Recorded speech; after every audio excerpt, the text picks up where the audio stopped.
अस्सलाम वालेकुम, मैं हूं रेहान तारिक और आप देख रहे हैं दस्तक। तहरीक इंसाफ के मुज़ाकरात से वॉकआउट करने के बाद हुकूमत ये दावा कर रही है कि वो मुज़ाकरात में संजीदा थी। इसके साथ हुकूमत ये तासुर भी दे रही है कि दर हकीकत तहरीक इंसाफ हुकूमत से वानी पीटीआई के लिए एनआरओ मांग रही थी, जबकि यही वजह थी कि तहरीक इंसाफ हुकूमत को तहरीरी मुतालबात लिखकर देने से कतरा रही थी, क्योंकि तहरीक इंसाफ को यह पहले से ही खदशा था कि हुकूमत तहरीक इंसाफ के मुतालबात को सियासी लिहाज से कैश कराने की कोशिश करेगी। बहरहाल अब हुकूमत यह दावा कर रही है कि मुज़ाकरात के पिछले दौर में तहरीक इंसाफ ने बानी पीटीआई शाह महमूद कुरैशी और दीगर का नाम लेकर कहा कि उनको रिहा किया जाए, मुतालबा किया। सेनेटर इरफान सिद्दीकी कहते हैं कि तहरीक इंसाफ का यह मुतालबा मिनट्स ऑफ द मीटिंग का भी हिस्सा है। अब एक तरफ हुकूमत का यह दावा है कि तहरीक इंसाफ ने बानी पीटीआई की रिहाई का मुतालबा किया, यानी एक तरफ हुकूमत की जानिब से तासुर दिया जा रहा है कि तहरीक इंसाफ एनआरओ मांग रही थी, वहीं दूसरी जानिब हुकूमत अपने सियासी पलड़े को मजीद भारी करने के लिए तहरीक इंसाफ को 9 मई और 26 नवंबर के वाक़यात पर जुडिशल कमीशन की बजाय पार्लिमानी कमेटी बनाने की पेशकश भी कर रही है। अब वाकिफान हाल कहते हैं कि हुकूमत और पीटीआई के दरमियान मुज़ाकरात में डेडलॉक होने के बाद हुकूमत ने अदालती कमीशन तश्कील न देने का फैसला किया है। इसकी बजाय वाक़यात की तहकीकात के लिए पार्लिमानी कमेटी की तश्कील समेत मुतबादिल ऑप्शंस पर गौर किया है। जैसा कि आज वज़ीर आज़म शहबाज शरीफ का वफाकी काबीना के इजलास से गुफ्तगू करते हुए कह रहा था कि हम ये चाहते हैं पीटीआई वाले मुज़ाकरात की मेज़ पर बैठ कर बात करें, हम हाउस कमेटी बनाने को तैयार हैं। फिर 2018 के इलेक्शंस की बात भी होगी और 2024 की भी मुकम्मल तहकीकात के साथ हक़ाइक़ सामने रखेंगे। अब एक तरफ पाकिस्तान तहरीक इंसाफ मुज़ाकरात के चौथे दौर से मुकम्मल तौर पर वॉकआउट कर गई और उनका कहना है कि हुकूमत इसमें संजीदा नहीं है। दूसरी तरफ वज़ीर आज़म शहबाज शरीफ आज फिर उनको मुज़ाकरात की दावत दे रहे हैं, हाउस कमेटी बनाने की बात कर रहे हैं, पार्लिमानी कमेटी तश्कील देने की बात कर रहे हैं। इस सारे मामले में हुकूमत क्या चाहती है? राना इसाद अफजल साहब पाकिस्तान मुस्लिम लीग नून के मरकज़ी रहनुमा, इसलिए सबसे पहले उनसे बात करते हैं। अस्सलाम वालेकुम राना साहब, बहुत बहुत शुक्रिया आपके वक्त के लिए। राना साहब सबसे पहले तो ये कहिएगा कि पाकिस्तान तहरीक इंसाफ एक तरफ वॉकआउट करके चली गई, हुकूमत के लिए तो बहुत आसान था कि 31 जनवरी की कट ऑफ लाइन के बाद मुज़ाकराती कमेटी तहलील कर देते, लेकिन आज वज़ीर आज़म साहब का ये कहना कि हम हाउस कमेटी बनाने को तैयार है, पार्लिमानी कमेटी कंपोज की जा सकती है। क्या हुकूमत बहुत ज़्यादा ज़रूरत महसूस कर रही है मुज़ाकरात की, या हुकूमत फ्रस्ट्रेटेड है, हुकूमत दबाव महसूस कर रही है? बिस्मिल्लाहिर्रहमानिर्रहीम। असल में प्राइम मिनिस्टर शहबाज शरीफ का हमेशा से मुज़ाकरात के ऊपर मुल्की मफाद के लिए मिल के चलने के ऊपर हमेशा से ज़ोर है। जब वो अपोजिशन लीडर थे वो चार्टर ऑफ इकॉनमी की बात करते थे, एपेक्स कमेटी हो, फ्लोर ऑफ द हाउस हो, और आज कैबिनेट के इजलास में भी उन्होंने इसी चीज़ पे फोकस किया कि हमें मुल्क को आगे लेके जाना है, हम अपने इख्तलाफात को हल करें और आगे बढ़ें, मिल के बढ़ें। तो ये उन्होंने ज़ोर दिया। देखें, पार्लियामेंट जो है वो जमहूरियत का जो सेंटर ऑफ ग्रेविटी आप इसको कह सकते हैं, और पार्लियामेंट के अंदर अगर कमेटी जो है वो ये अगर उधर बैठ के मसाइल हल किए जाएं तो ना सिर्फ ये पार्लियामेंट को स्ट्रेंथन करेगा बल्कि ये जमहूरियत को स्ट्रेंथन करेगा। और यही एक पार्लियामेंटेरियन का फोकस होना चाहिए कि यहाँ। और देखें, बात यह है कि जब 2018 में हमारे नज़दीक जो एक बोगस इलेक्शन था और पीटीआई को सिलेक्ट करके लाया गया था, तो तब हमारी भी ये डिमांड थी कि जुडिशल कमीशन बनाया जाए, लेकिन उस वक्त खान साहब ने पार्लिमानी कमेटी दी। तो हम ये कोई तजवीज़ नहीं दे रही, वही तजवीज़ दे रहे हैं जो खान साहब ने 2018 में हमें दी थी, और हम समझते हैं ये रास्ता जो है, और इस चीज़ के बिल्कुल आपने दुरुस्त फरमाया। ये कथा कलामी के लिए माज़रत सर, आप मुकम्मल कर लीजिए बात। जी देखें, आपने बिल्कुल ठीक कहा कि हमारे नज़दीक तो 31 को बहुत अच्छा हमारे पास बहाना था कि ये जो है नहीं आए, और ख़ुद इन्होंने 31 की डेट को 28 पे किया, और फिर वहाँ भी उस दिन भी नहीं हमारी बात सुनी, इससे पहले मुज़ाकरात से भाग गए। तो हम इस चीज़ को यहाँ ख़त्म कर सकते थे, लेकिन आज काबीना में जो प्राइम मिनिस्टर ने दोबारा ये बातचीत की तरफ और पार्लिमानी कमेटी का जिक्र किया, ये शो करता है कि गवर्नमेंट जो है वो हमेशा मुज़ाकरात के साथ खड़ी। लेकिन राजा साहब, ये भी तो सिर्फ आई वॉश ही लगता है ना सर। ये भी तो देखिए, एक तरफ तो आप ये कह रहे हैं कि हम हाउस कमेटी बना देते हैं, अगर मामला कमेटी से हल होता तो मुज़ाकराती कमेटी तो पहले मौजूद थी, वो मुतालबा कर रहे हैं जुडिशल कमीशन का, आप ये कह रहे हैं पार्लिमानी कमेटी बना देते हैं। दूसरी बात, जब इंतखाबी धांधली की बात होती है तो आप उनको 2018 की बात कर रहे हैं, यानी इसका मतलब ये है कि हुकूमत भी तो सिर्फ टाइम बाय कर रही है ना। आप ना तो जुडिशल कमीशन बनाने में को बहुत ज़्यादा संजीदा है, ना ही इंतखाबी धांधली के ऊपर तहकीकात के लिए संजीदा है, क्योंकि आप तो फिर वो गड़े मुर्दे उखाड़ने वाली बात है ना कि 2018 की बात करते हैं। देखें, अगर हम पार्लियामेंट को स्ट्रेंथन करने की बात कर रहे हैं, पार्लियामेंट में कमेटी बनाने की बात कर रहे हैं, तो ये तो आप जमहूरियत को स्ट्रेंथन कर रहे हैं ना। ये कोई ऐसे ट्रक के बत्ती के पीछे लगाने वाली बात तो नहीं है। आखिर पार्लियामेंट ही सुप्रीम है और वहीं से मसाइल के हल निकलेंगे, अवाम के भी, और सियासी जमातों में अगर इख्तलाफात हैं वो भी यहाँ से हल होंगे। तो ये एक सीरियस ऑफर है और मैं नहीं समझता ये, और उस चीज़ के बावजूद ऑफर है जब पीटीआई टोटली तौर पे वॉकआउट कर जाए। अब अगर पीटीआई नहीं बैठती है इस पार्लियामानी कमेटी के अंदर या हाउस कमेटी के अंदर, तो इसका ये मतलब है कि पीटीआई बिल्कुल भी मुज़ाकरात में इंटरेस्टेड नहीं थी और ना है, और वो चाहती है कि वो मुल्क मुखालिफ जो है वो पॉलिसियों को अपनाए, और जो एक इकोनॉमिक टर्न अराउंड हो रहा है जो कि सबसे बड़ा खतरा है पीटीआई के नजदीक, वो जो है उसको किसी तरह से रोका जाए। नहीं, लेकिन तहरीक इंसाफ ये कह रही है ना कि वो तो अपने मुतालबात को नैरो डाउन करके, स्क्वीज करके 2 पॉइंट्स के ऊपर ले आई। एक जुडिशल कमीशन का कयाम है और दूसरा असीरान की रिहाई है। तो आप मतलब जुडिशल कमीशन बना के ही कोई बारिश का पहला खतरा होता है कि वो वापस आ जाते, वो तो वजह है इस मामले के ऊपर कि जब तक जुडिशल कमीशन नहीं बनेगा, यही तो मामला है जिस पर वो चौथे दौर में भी शरीक नहीं हुए मुज़ाकरात के। तो जुडिशल कमीशन बनाने के हवाले से तो कोई पेशरफ नजर नहीं आती हुकूमत की जानिब से।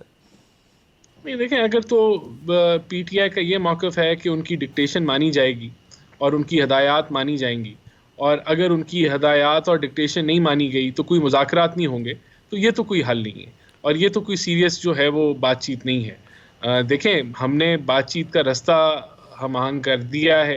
दोबारा जो है हम एक तो कल तक बैठे हुए हैं, ये आ जाएं, लेकिन अगर नहीं भी आते तो फिर भी हमारी ऑफर ओपन है कि आप पार्लियामेंट के प्लेटफॉर्म के ऊपर आप इन सारे इश्यूज को ले आएं, और 2014 का धरना भी जो है वो उस कमेटी के मैंडेट को आप दे दें, 2018 के इलेक्शंस भी दे दें, क्योंकि पहले भी जो पार्लियामानी कमेटी नहीं चली थी उसको भी चलाएं और 2024 को भी लेके आएं।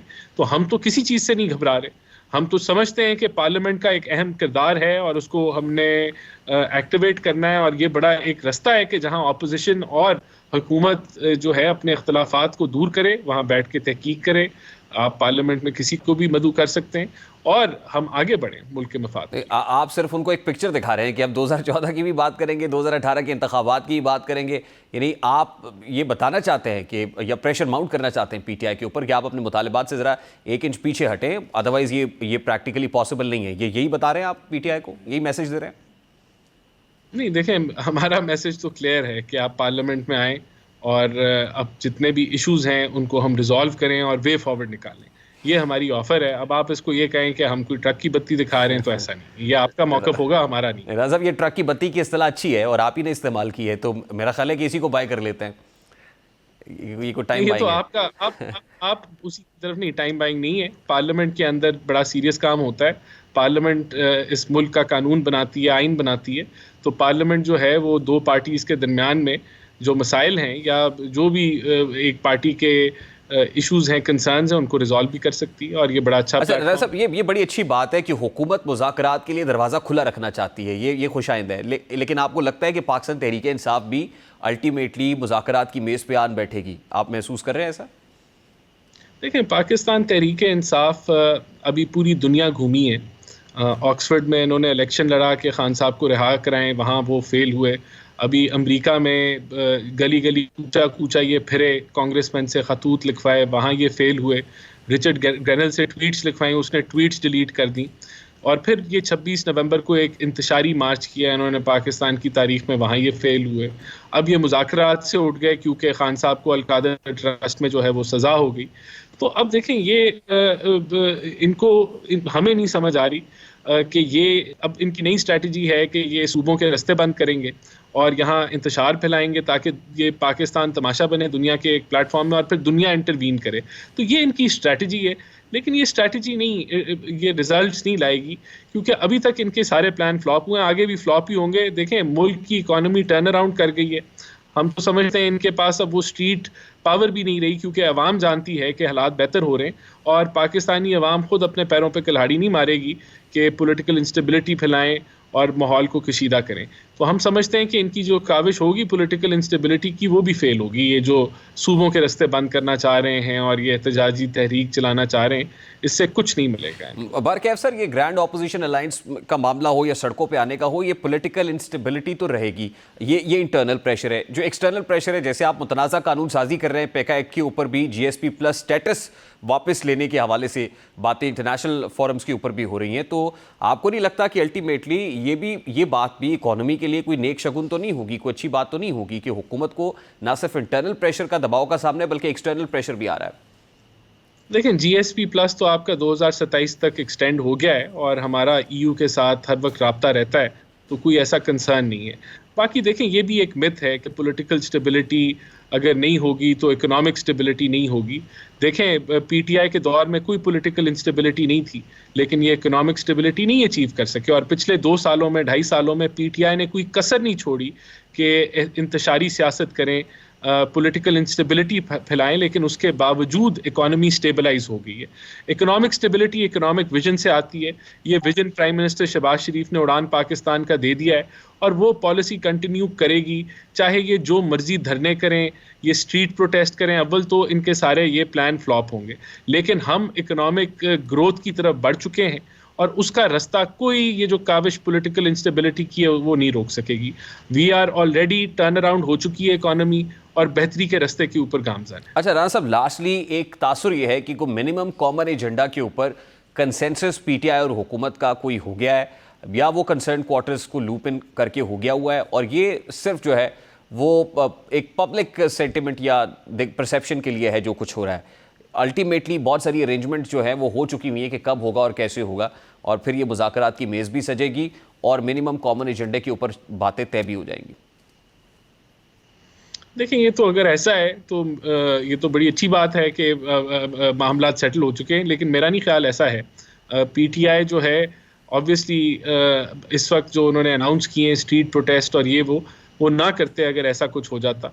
बहरहाल हमारी तो कोशिश है कि ये अगर हाउस कमेटी में आ जाते हैं तो वहाँ हम सारे जो मसाइल पीटीआई ने रेज़ किए हैं उनके ऊपर एक खैर हासिल गुफ्तगू स्टार्ट हो सकती है, जिसके फिर नताइज जो हैं वो बेहतर होंगे मुल्क के लिए। तो हम तो इनको खुले, हमारे दरवाजे खुले हैं और हम इनको वेलकम कर रहे हैं कि आप मुज़ाकरात करें और अपनी इंतशारी पॉलिटिक्स को जो है वो अल्लाह हाफिज करें और मुल्क को मज़ीद नुकसान ना पहुँचाएं, मुल्क को मजबूत करें। बहुत बहुत शुक्रिया राना एहसान अफजल साहब, पाकिस्तान मुस्लिम लीग नून के मरकजी रहनुमा हमारे साथ। तहरीक इंसाफ के तो बुनियादी तौर पर 2 अहम मुतालबात थे जिनमें असीरान की रिहाई और जुडिशल कमीशन का क़याम शामिल था, लेकिन अभी शहबाज शरीफ साहब 3 मशरूत तौर पर जो वो 2024 के इंतखाबात की मुकम्मल तहकीकात की बात कर रहे हैं। इसका मतलब ये हुआ कि अंदर ही अंदर पीटीआई की मुज़ाकराती कमेटी ने हुकूमत के सामने इंतखाबी धांधली की तहकीकात का भी मुतालबा कर रखा, और अगर ऐसा कोई मुतालबा है तो हुकूमत तो किसी सूरत इस मुतालबे को तस्लीम नहीं करेगी। ज़ाहिर है इससे हुकूमत का अपना वजूद खतरे में पड़ सकता है और यही वजह है कि शहबाज शरीफ 2024 के इंतखाबात की तहकीकात को 2018 के इंतखाबात से मशरूत कर रहे हैं।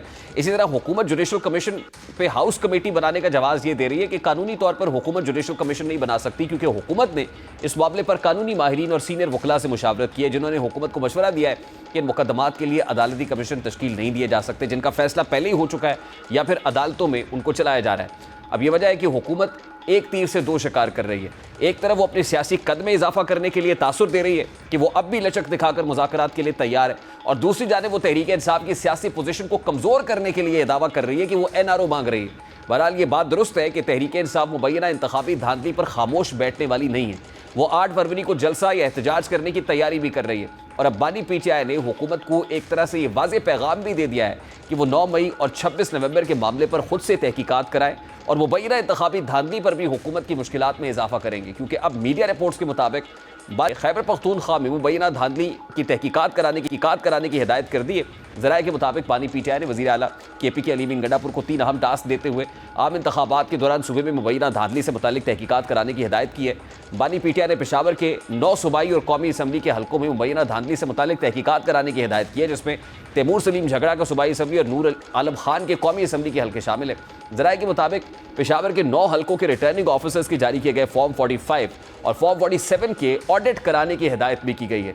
बानी पीटीआई ने पार्टी की लीगल टीम को इस हवाले से कानूनी मशावरत और खैबर पख्तूनख्वा हुकूमत की मुआवनत करने का टास्क सौंपा है। लीगल टीम सूबे में मुबैना धांधली से मुतालिक इंक्वायरी कराने के हवाले से TORs मुरतब करेगी, और इसके अलावा बानी पीटीआई ने वज़ीर आला KPK को सानहा 9 मई की जुडिशल इंक्वायरी कराने की भी हिदायत जारी की है, जिसमें 9 मई को रेडियो पाकिस्तान की इमारत को आग किसने लगाई, आग लगाने का मवाद कहाँ से आया, सिक्योरिटी कहाँ थी और CCTV फुटेजेस किसने चुराई जैसे सवालात की बुनियाद पर हकाइक तक पहुँचा जाएगा। और ज़राए का ये भी कहना है कि खैबर पख्तूनख्वा काबीना 9 मई के हवाले से तहकीकात कराने की मंजूरी पहले ही दे चुकी है और इस ज़मन में पेशावर हाई कोर्ट के चीफ जस्टिस को एक बार फिर आएगा। बानी पीटीआई की हिदायत के मुताबिक अगर Peshawar high court judicial commission तश्कील नहीं देता तो फिर रिटायर्ड जज की सरबराही में कमीशन बनाया जाएगा। इसके अलावा बानी पीटीआई ने वज़ीर आला अली अमीन गंडापुर को पार्टी में ग्रुप बंदी खत्म करने की हिदायत करते हुए जुनैद अकबर खान के साथ ताउन करने और उन्हें कामयाब बनाने की भी हिदायत की। और ज़राए के मुताबिक बानी पीटीआई ने वाज़ेह किया है कि जुनैद अकबर की नाकामी की जिम्मेदारी ग्रुप बंदी करने वालों पर आयद होगी। अब जाहिर है खां में बानी पीटीआई की जमात की हुकूमत है और जो सूबाई कमीशन धादली समेत 9 मई और 26 नवंबर के वाक़यात पर तहकीकात करेगा, इस पर वफाकी हुकूमत जानिबदारी का इल्ज़ाम तो लगा सकती है। बहरहाल अहम बात यह है कि बानी पीटीआई ने यह अहम टास्क चीफ मिनिस्टर केपीके को सौंपा है, क्योंकि उनके हवाले से ये बात सामने आ रही थी कि चीफ मिनिस्टर केपीके अली अमीन गंडापुर पर बानी पीटीआई को एतमाद नहीं है या उनसे बहुत नाला है। ब्रेक लेंगे, ब्रेक के बाद वापस आएंगे तो आज जो ऑफर हुकूमत ने की है इस पर तजिया लेने की कोशिश करेंगे कि शहबाज शरीफ साहब या उनकी हुकूमत क्या वाकई दबाव में है, अंडर प्रेशर महसूस कर रही है। इस वक्त सीनियर सहाफ़ी तजियाकार हफीज़ुल्लाह न्याज़ी साहब हमारे साथ मौजूद है। अस्सलाम वालेकुम हफीज़ुल्लाह न्याज़ी साहब, बहुत बहुत शुक्रिया आपके वक्त के लिए। सर, सबसे पहले तो बड़ा सादा सा सवाल है, वज़ीर आज़म शहबाज शरीफ साहब बावजूद इसके कि पाकिस्तान तहरीक इंसाफ बायकॉट कर गई, मुज़ाकरात की मेज़ से उठ के चली गई, चौथे दौर में आए नहीं, लेकिन वज़ीर आज़म साहब हाउस कमेटी बनाने की बात कर रहे हैं। वो पार्लियामान के अंदर फिर से मामले को टेकअप करने की पीटीआई को दावत दे रहे हैं ये बैठ के बाद। तो क्या हुकूमत अंडर प्रेशर है, वज़ीर आज़म साहब दबाव महसूस कर रहे हैं कि फिर दावत दे रहे हैं पीटीआई को बावजूद इसके कि पीटीआई सड़कों पर आने का इंदिया दे रही है? हुकूमत का तो मेरा नहीं ख्याल कोई दबाव होना चाहिए या है, मतलब मुझे नहीं समझ आती कि हुकूमत पे क्या दबाव है। वो तो डर सकते थे इमरान खान साहब किसी धरने से, तो इमरान खान साहब आज तक क्या करते रहे हैं। दबाव के जितने गुर थे वो तो इस्तेमाल, जो इमरान खान साहब हैं वो इस्तेमाल कर चुके हैं। जितने जो कुछ दबाव के टैक्टिक्स थे, सिविल नाफरमानी, तरसीलात ज़र, क्या कुछ नहीं है जो इमरान खान साहब जो हैं अपने तरकश के कौन सा तीरा जो उन्होंने इस्तेमाल नहीं किया। उसके बाद इमरान खान साहब ने इन मुज़ाकरात जिनको जो अभी आके उन्होंने खुद ही ख़त्म किए, ये तो हुकूमत ने तो उनके लिए कुछ उनको कुछ कहा ही नहीं। वो तो अपने तौर पर रज़ाकाराना तौर पर एक दिन उन्होंने कहा जी मैं ये कमेटी नोज कर रहा हूँ जो कि हुकूमत से मुज़ाकरात करेगी। और उसको पता है कि फिर जब असम्बली के अंदर कमेटी मेंबरान पहुँचे या वो उससे ये बाज़गश्त आई तो किस तरीके से मुस्लिम नून के लोगों ने उनकी तज़हीक की, तमस्कर उड़ाया और उनको कहा जी कि मुज़ाकरात के लिए अब आप क्यों आ रहे हो। वो सारे बात किए, इस्तेमाल किए, जिसमें उन्होंने कहा जी कि देखें आपको अब ये नहीं चाहिए। मतलब वो एक ऐसा था तहरीक इंसाफ के लिए कोई अच्छा वो एक वो नहीं था। अगर इमरान खान के अलावा ये मामला कोई और कहता तो उनका सोशल मीडिया उनके पर चढ़ा देता, लेकिन इमरान खान साहब ने चूँकि बड़ा ही एक लाउड एंड क्लियर एक मैसेज दिया था कि हम मुज़ाकरात करना चाहते हैं उन लोगों से जिनकी तरफ देख के मुस्कुराना कभी उन्हें पसंद नहीं फरमाया था, जिनका नाम लेना वो अपनी तज़हीक समझते थे, बुरे तरीके से नाम लेते थे, वो नाम रख के लेते थे। वो ऐसा करके वो इस जगह पे आए हैं। तो मेरा ख्याल है जी अब भी हुकूमत जो है वो ज़ाहिर है उनकी फेस सेविंग के लिए उनको 2-4 दफ़ा और कहेगी। और मैं वैसे आपको ये बता दूँ, मेरी ये नपीतुली राय है कि मुज़ाकरात जो हैं वो बिल आखिर जारी व सारी रहेंगे और तहरीक इंसाफ जो हैं वो जो कुछ उन्होंने उसके अंदर लेन देन करना है उनको भी कमा हक़ूक़ की उससे आगाही है कि ये चीज़ें हमने लेनी है और ये चीज़ें। सर, ये मुज़ाकरात कहाँ जारी हो सारी रहेंगे? ये मुज़ाकरात किसके साथ जारी हो सारी रहेंगे? देखिए हुकूमत के लिए तो सर बहुत आसान था कि 31 जनवरी की कट ऑफ लाइन थी मुज़ाकरात की और इरफान सिद्दीकी साहब ने कहा कि उसके बाद अब मुज़ाकराती कमेटी तहलील कर देंगे। तो बजाय इसके कि वो दावत देते, आज वज़ीर आज़म खुद कहते वो कमेटी तहलील कर देते 31 जनवरी आने पर, और हुकूमत के पास तो एटलीस्ट एक ज़ाहिर एक आर्ग्यूमेंट होता है, एक फेस सेविंग होती। नहीं, हुकूमत क्यों तहलील करती है? उसमें क्या है, उसमें क्या जैसे देना था हुकूमत ने? ना हुकूमत ने उनको मुज़ाकरात के लिए कहा, बायकॉट किया तो उनको ज़रूर उन्होंने कहा कि आप कर दें। मुझे ये समझ आ रही कि हुकूमत तहलील करने से क्या जैसे देती। हुकूमत बैठी है, ये खुद जब वापस आ जाएंगे तो फिर क्या कहेंगे? कमेटी तो फिर बन जाएगी, तहलील कर दे ना कर दे। नहीं, आप ये समझते हैं कि पीटीआई वापस आ जाएगी? सर, आपने 26 आईनी तरमीम देखी है ना, ये उसका पैटर्न चल रहा है। कितनी दफ़ा मुज़ाकरात टूटे थे, कितनी दफ़ा उन्होंने फजल रहमान साहब ने मिलने से इनकार कर दिया था, पीटीआई वाले उनके घर बैठे होते थे। फिर आखिर में जब हुए तो मैं बिल्कुल इसमें दो राय नहीं है कि वो मुज़ाकरात जो थे, जो 26 आईनी तरमीम थी उसमें तहरीक इंसाफ भी ऑन बोर्ड थी, उसमें मौलाना फजल रहमान भी ऑन बोर्ड थे उसमें मुस्लिम लीग नून भी ऑन बोर्ड थी। हाँ, ये जो टग दौड़ रही है या टग वॉर रही है, उसके अंदर कुछ चीज़ें जो हैं उनकी विंडो ड्रेसिंग हुई होगी, या पहले से अंदाजा होगा कि भाई इस पर जाके 26वीं तरमीम जो तरमीम है इन पॉइंट्स या इन रहनुमा असूलों के मुताबिक तय होगी, वो तय हुई है।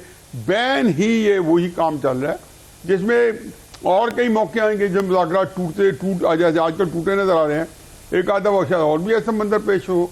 बिल आखिर जो है इमरान खान साहब को जो जस्ट ऑफर की गई है फॉर द टाइम भी, और ये बता दूं कि जो भी ऑफर की गई है वो लॉन्ग लास्टिंग नहीं होगी। ये नहीं होगा कि इमरान खान साहब को कहा जाए कि आप बनी गाला आ जाए, तो वो आप देखेंगे कि वो और बहस है कि 4, 6, 8, 9 महीने बाद अगर ये ऐसा वाक़या हो गया बनी गाला में उनकी शिफ्टिंग का, और उनको एक टूटा फूटा या लूड़ा लंगड़ा है कुछ कमीशन मिल गया पार्लिमानी या जुडिशियल, और उसके बाद जो है ये सारा मामला हो गया, तो फिर इमरान खान साहब जो है तब भी ये कोई गारंटी नहीं है कि जो हुकूमत है वो किसी की बहाने से इमरान खान साहब को 4, 6 महीने साल बाद दोबारा जेल में डाल देगी।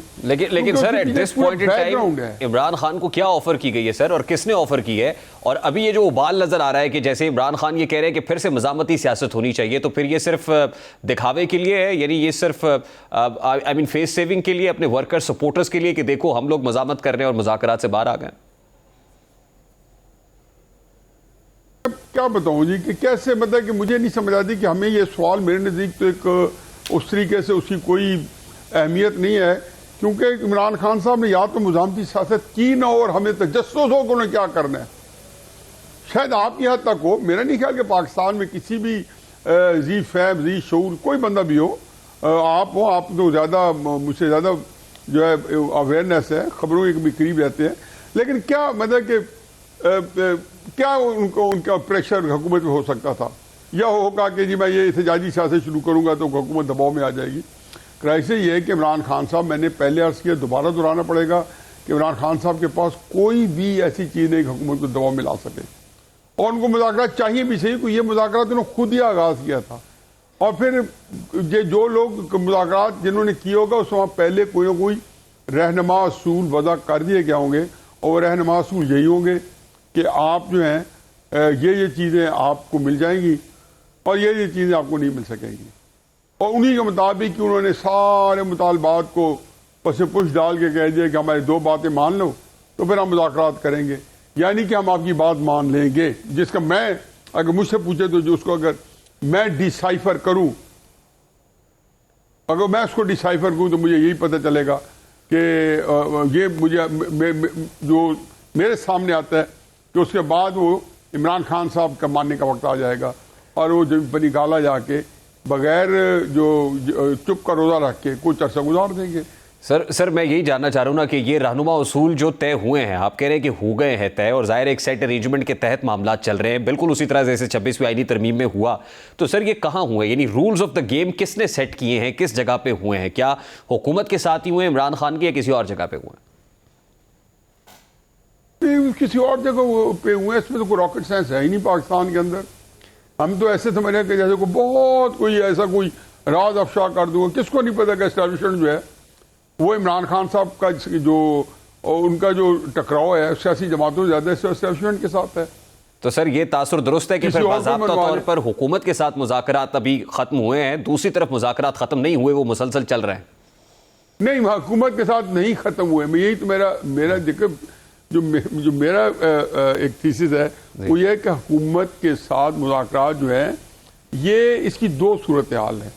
एक थोड़ी बहुत गुंजाइश निकालने के लिए, जैसे मैंने अभी मिसाल दे रहा था, किसी प्रोग्राम में बैठा था तो मैंने कहा जैसे आपकी खातून खाना जो है वो कहीं से, मुझे नहीं मालूम कि आपकी खातून खाना है या नहीं है माशाल्लाह तो अगर आपकी खातून खाना है और वो शॉपिंग करने जाती हैं और दुकानदार को कहती हैं जी कि मुझको सौदा लेती हैं, मुझे जैसे ख़वातीन की आदत होती है, तो वो उनसे भाव तय करती हैं, फिर एक कीमत मिनिमम बता देती हैं, तो वो दुकानदार भी उनको अच्छी तरह रोज़ाना का वास्ता होता है, वो कहती है अच्छा नहीं ये कीमत देते मैं जा रही हूँ, तो छोड़ के चली जाती हैं।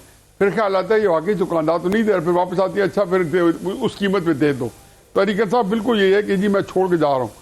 पहले तो ये बात है। दूसरा ये जो मुज़ाकरात का टूटना या इसके अंदर ये हमारी प्रोग्रेस नहीं हो रही, हम मुज़ाकरात को डिसकंटिन्यू कर देंगे, हमने कर दिए हैं, हम नहीं करेंगे। ये अपनी कॉन्स्टिट्यूंसी को भी मुतमईन करना होता है कि तहरीक इंसाफ के जो वर्कर्स हैं या मुस्लिम नून के जो फ़र्ज़ के 26वीं तरमीम में फजल रहमान साहब के जो वर्कर्स थे उनको ऑन बोर्ड करना होता है, और इसलिए आप ये ब्लो कोल्ड ब्लो हॉट का एक साइकिल चलता रहता है। ठीक सर, लास्टली ये जो आपने मिसाल दी, बिल आखिर ये मंतकी जहाँ पहुंच जाएंगे। ठीक सर, ये जो मिसाल आपने दी इसमें जो मिनिमम कीमत है, दुकानदार मिनिमम कीमत दे क्या रहा है जिसको छोड़ के भी खातून खाना जा रही हैं, ये मिनिमम कीमत क्या है जिस पे वापस आएंगी?